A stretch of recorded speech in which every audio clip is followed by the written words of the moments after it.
Thames Challenge Cup, and Thames are indeed involved. On the Berkshire Station, left-hand side as we look, in the darker vests against Green Lake, USA. Thames A crew, these two met in the second round on the Thursday of this event in 2015. Thames won then by less than 2 lengths in a good race, rowing from the Berks side.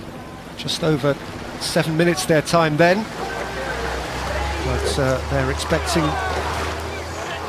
a pretty tight, well-contested race here against the team from Green Lake, based in Seattle, Washington, on the southern shore of Green Lake.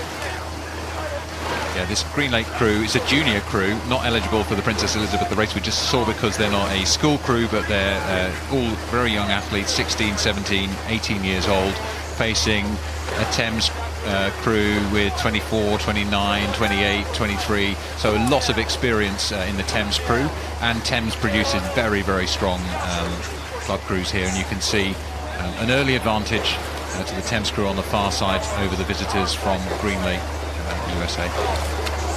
And it's perhaps instructive to see what their coach Sander Smulders had to say prior to this race, perhaps in the knowledge that they would be considered heavy favourites.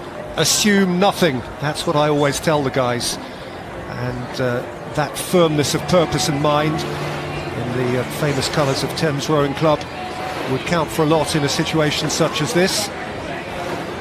Lots of experience in the Thames boat. The Cox Vlad Saigu won the Princess Elizabeth with St Paul's, a race we saw St Paul's racing in the Princess Elizabeth just a couple of races ago this evening.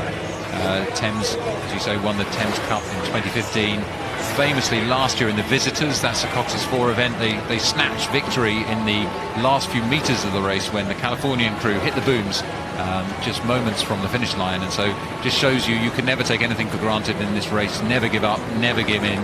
Anything can happen to the crew ahead of you. I have to say though, Thames showing their experience, age, and the heritage of the club in this event. Class row from the Thames crew. There is clearly a savvy as well as a muscle, an understanding of what's required, and a feel for the parameters of the whole event, which has stood them in very good stead against visitors from foreign shores. Yeah, there's something about knowing the track at Henley, having competed here, having members of the crew who've won through 1, 2, 3 rounds or won in a final. It really can give you extra confidence to know that, versus turning up at something from overseas, not familiar with it. It's quite an intimidating track to race down. You've had races here since 1836, and you do feel part of that heritage. You go and stand in the steward's enclosure, look at the trophies, all those names engraved on them. You really feel, wouldn't it be amazing to have my name engraved on that? Can be intimidating for an inexperienced crew. So fantastic to see these guys come over from Green Lake, and let's hope we'll see them back in senior events in the future. Well done to the young 18-year-olds and younger in this boat. Yeah, it is almost literally men against boys here, and the boys are sticking to their task admirably. I went and had a look at some of those trophies that you've been involved with during lunch today. You have to be pretty strong to lift a couple of them. There's some mighty pieces of silverware there. Yeah, I have to be careful with my back these days, and you know, you have to look a long way through the list of names to find names such as mine. But it's an amazing thing to see, and there's something about being part of that tradition, seeing that you're racing in a race that's in this case 160 odd years old, and wanting to join that list down the ages, connecting you way back in time, is an amazing thing to be part of. I guess that is, as you indicated, as you've experienced, a part of the broader mindset. You could possibly be cowed by all of that history, or it can cause you to puff out your chest and say, I'm having my line in that famous history too.